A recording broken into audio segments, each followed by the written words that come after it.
안녕하세요. 강화에서 이별학교 프로그램으로 상실의 아픔을 가진 사람들을 섬기는 박윤규 목사, 근혜경 사모입니다.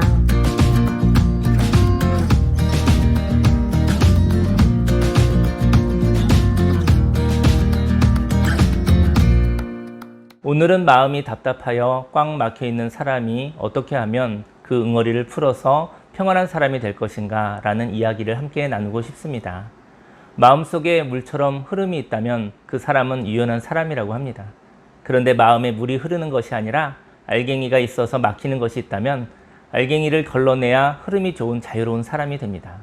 하지만 우리는 인생을 살면서 꽉꽉 막히는 알갱이를 가지는 것이지요. 그럼 알갱이가 걸리지 않는 큰 사람이 되면 참 좋을 것 같아요. 그는 어떤 알갱이도 통과시킬 수 있는 마음이 큰 사람이니까요. 사람들은 그 마음이 큰 사람과 함께 있고 싶을 것 같아요. 그럴 것 같습니다. 그런데 사람은 마음이 무한대로 클 수 없다는 것입니다. 모든 사람에게 맞추는 사람은 혈관을 무한대로 늘리다가 약해져 찢어지는 것처럼 파괴될 수 있습니다. 그리고 마음을 넓히는 것은 많은 힘이 드는 애쓰는 삶인 것이죠. 만약 마음을 넓히는 애씀이 가능하다면 될 때까지 한시적으로 활용해도 좋을 것 같아요. 그런데 더 이상 마음을 넓힐 수 없다면 통로를 깨끗이 하여야 합니다. 통로에 이물질이 끼는 것을 막아야 한다는 것이죠. 아, 그렇군요. 이물질이 밖에서 들어오는 것인가요? 만약에 통로보다 큰 덩어리라면 통로 안에 들어갈 수가 없잖아요. 그럼 마음이 힘들지도 않을 것 같아요. 나보다 큰 이야기는 받아들이지 않아도 되는 것이잖아요. 이렇게 외부로부터 들어오는 말을 거절할 수 있다면 마음의 통로가 막히는 일도 없을 것 같아요. 맞습니다. 자신의 마음을 괴롭히는 말을 들어오지 않게 할 수 있다면 마음의 흐름이 있는 자유와 평화가 있겠지요. 하지만 사람은 자신이 품을 수 없는 이야기를 들었을 때 마음을 넓히는 애씀을 갖는다는 것이에요. 다시 말해 노력하여 참는다는 것이죠. 이렇게 마음을 넓히는 것, 참는 데 훈련이 된 사람은 용납하기 어려운 말을 들어도 그것을 포용하려고 합니다. 하지만 마음에도 상실이 있습니다. 마음도 반복적인 참음을 가진다면 참는 힘이 떨어지고 마음을 넓힐 때 지치게 됩니다. 그리고 신경을 너무 많이 써서 닳아져 참을 수 없는 사람이 됩니다. 그리고 통로가 깨끗한 사람이 되려면 음식물을 먹는 것처럼 먹어서는 안 되는 것을 먹지 말아야 합니다. 만일 입으로 먹었는데 위와 장에서 소화를 할 수 없다면 구토를 해야 하는 것이지요. 이렇게 소화할 수 없는 음식을 먹는 것처럼 용납할 수 없는 말을 씹어서 깨뜨릴 수 없다면 먹어서는 안 되는 것입니다. 여기에 마음이 받아들일 수 없는 말을 듣고 참는다면 체하는 것처럼 마음의 응어리가 생기는 것이지요. 아, 그렇군요.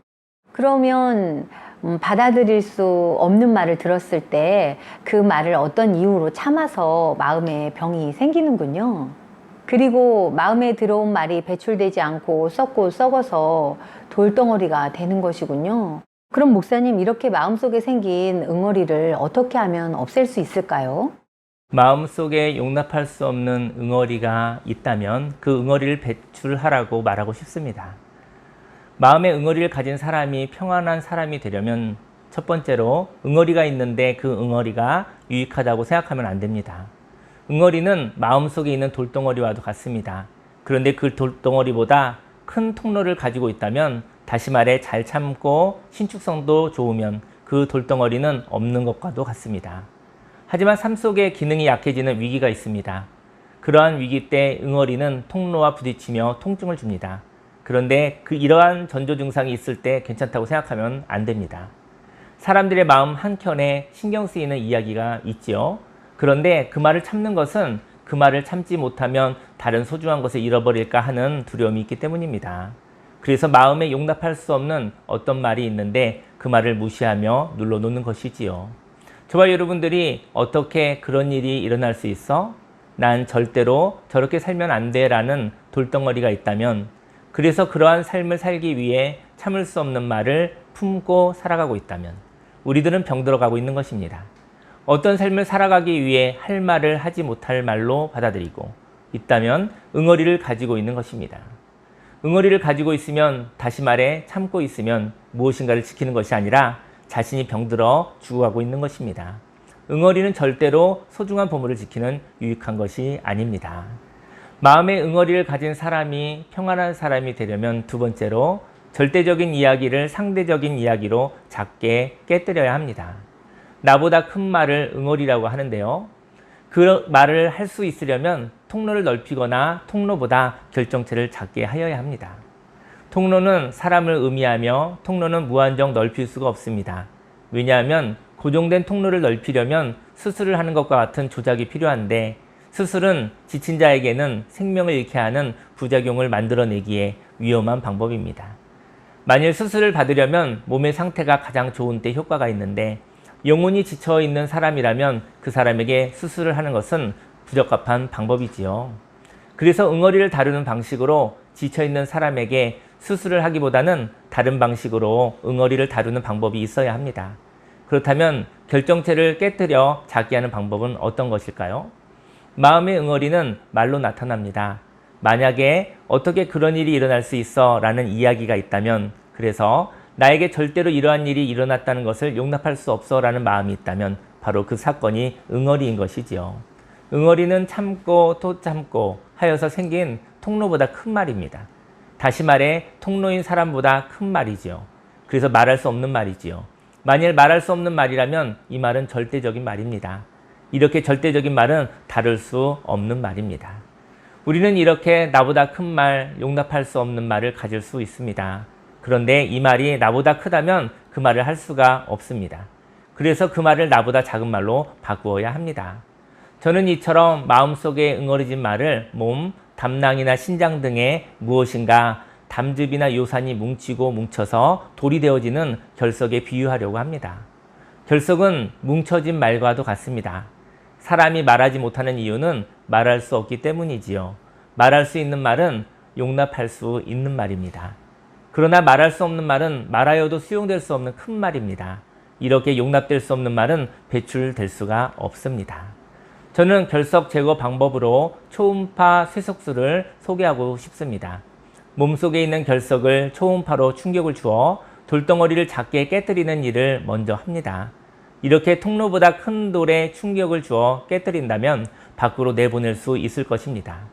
만일 어떻게 그럴 수 있어 라고 용납할 수 없는 절대적인 말이 있다면 마음의 돌덩이 곧 응어리를 가진 것입니다. 그런데 이렇게 큰 돌덩이를 깨뜨리려면 메시지의 충격이 필요합니다. 어떻게 그럴 수 있어 라는 절대적인 생각을 초음파로 충격을 주듯이 그럴 수도 있어 라고 생각하여 상대적인 이야기로 바꾸어야 합니다. 절대적인 이야기는 항상 그렇게 될 것이라고 생각하여 나보다 큰 생각이 됩니다. 하지만 그런 일이 일어날 수도 있어 라고 생각한다면 한번 일어날 수 있는 이야기가 되는 것이죠. 그리고 반복되지 않는 이야기가 됩니다. 만일 우리가 불안하여 어떤 이야기를 절대화하여 만들어 간다면 그 말이 나의 삶을 붙잡고 있는 것입니다. 큰 결석이 내 몸에 있어서 고통스럽게 하고 죽어가게 하는 것이지요. 인생에 어떤 일이 일어나면 그 일이 또 일어날까봐 두려워하지 않기를 원합니다. 어떤 일이 생겨서 놀랐지만 그래서 나는 슬픈 것이지요. 하지만 그 한 번 일어난 일은 반복적으로 일어나지 않습니다. 그 일은 있었고 지나가 버린 것입니다. 마음의 응어리를 가진 사람이 평안한 사람이 되려면 세 번째로 응어리를 깨뜨렸으면 말하고 공감받음으로 배출해야 합니다. 사람에게는 참아서 감정이 뭉친 마음이 있습니다. 분명 할 말이 있는데 그 할 말을 하지 못하므로 그 말이 나갈 곳이 없습니다. 그래서 그 말은 뭉치고 뭉쳐서 폭발하기 직전이 됩니다. 아마도 말하지 못함으로 딱딱하게 된 마음이 돌덩어리가 된다면 건강할 때는 회피함으로 없는 셈치고 살아갈 수 있지만 인생의 위기를 만났을 때 의식이 약해지면 이 돌덩어리와 같은 마음은 나타나서 꿈틀꿈틀 거릴 것입니다. 그리고 폭발하여 온 마음을 찢어놓겠지요. 하지만 마음의 이야기가 너무 커서 말하지 못하다가 응어리가 되었다면 말할 수 없는 큰 말을 가지고 있는 것입니다. 사람은 말하고 싶지만 큰 말을 가지고 있어서 말하지 못하는 것이지요. 그래서 말할 수 없는 것입니다. 이렇게 말할 수 없는 사람에게는 내가 말하여도 무슨 소용이 있겠어? 내가 말하여도 아무도 모르겠지. 오히려 이 말은 나를 부끄럽게 할 거야. 차라리 말하지 않는 것이 안전해 라고 생각하게 하는 말을 가지고 있는 것입니다. 응어리는 말할 때 배출이 됩니다. 그런데 말을 하여도 시원하지 않다면 배출이 되지 않은 것입니다. 말을 함으로 응어리를 이야기하지만 공감받아 수용되지 않는다면 배출하려다가 배출되지 않은 것을 의미합니다. 만일 우리가 말을 하였는데 넋두리와 같이 신태한탄으로 끝난다면 응어리는 풀리지 않습니다. 결석을 그럴 수 있어 라는 메시지로 쪼개었다면 수박이나 맥주 등과 같은 이뇨제를 먹어서 조각난 알갱이를 씻어내야 합니다. 이렇게 마음이 아프지만 쪼개진 말은 공감을 통하여 수용될 때 배출이 됩니다. 시편 51편 17절 말씀에 하나님께 수고하시는 제사는 상한 심령이라 하나님이여 상하고 통회하는 마음을 주께서 멸시하지 아니하시리이다. 사람에게는 상한 심령이 있습니다. 그런데 상한 마음을 공감하는 것은 참으로 아프고 힘든 일입니다.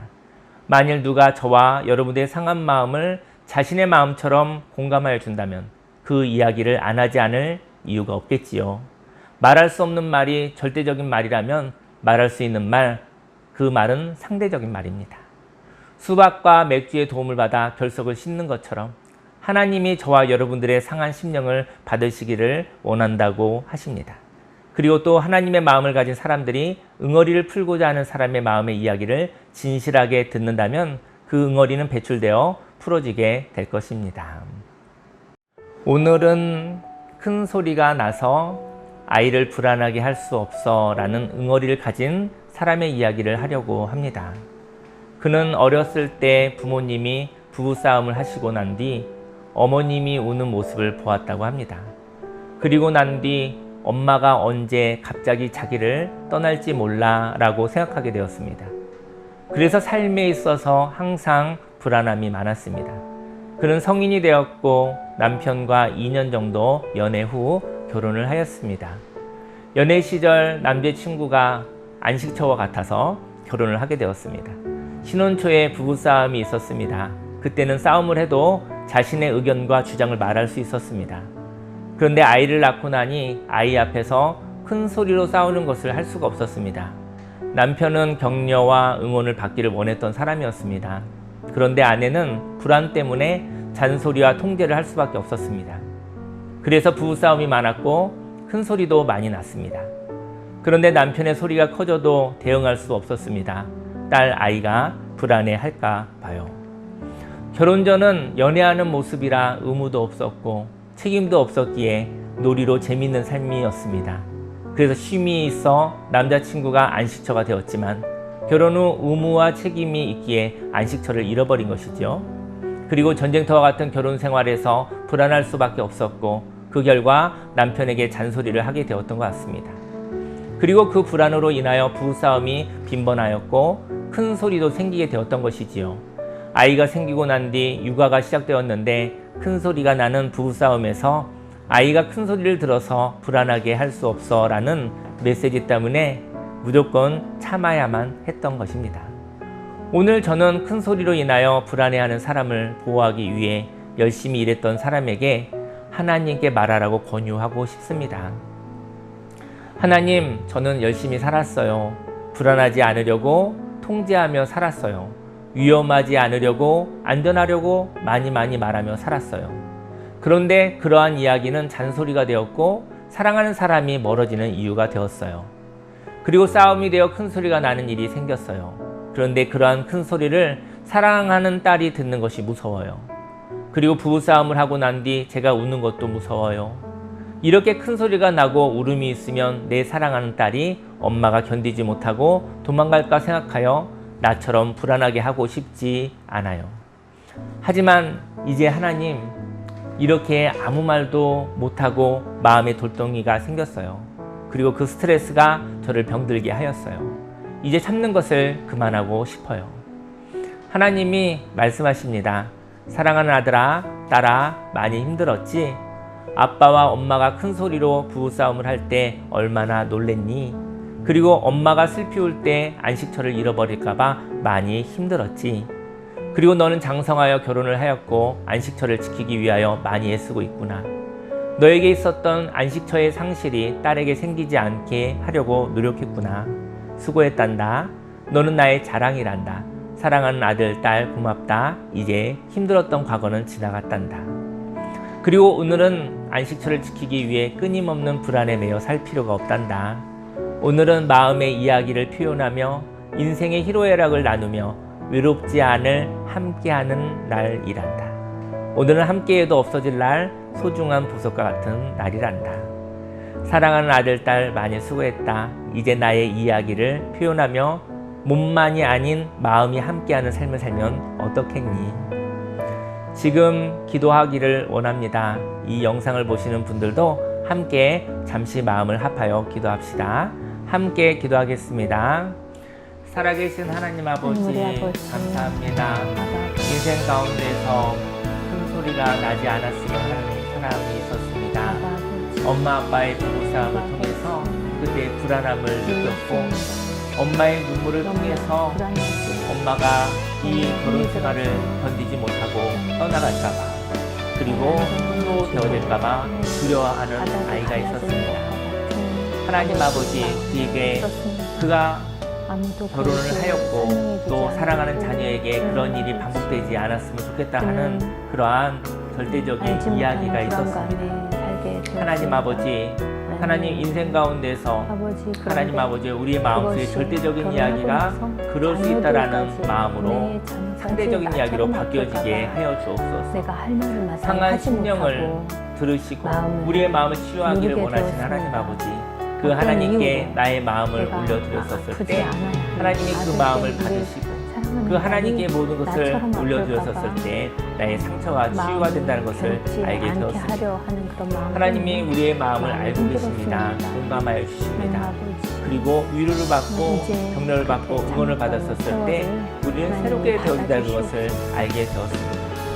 하나님 아버지, 우리 인생 가운데 어려움들, 인생 가운데 하나님 아버지 절대적인 아픔의 이야기들이 그럴 수 있다고 해석할 수 있게 하여 주옵소서.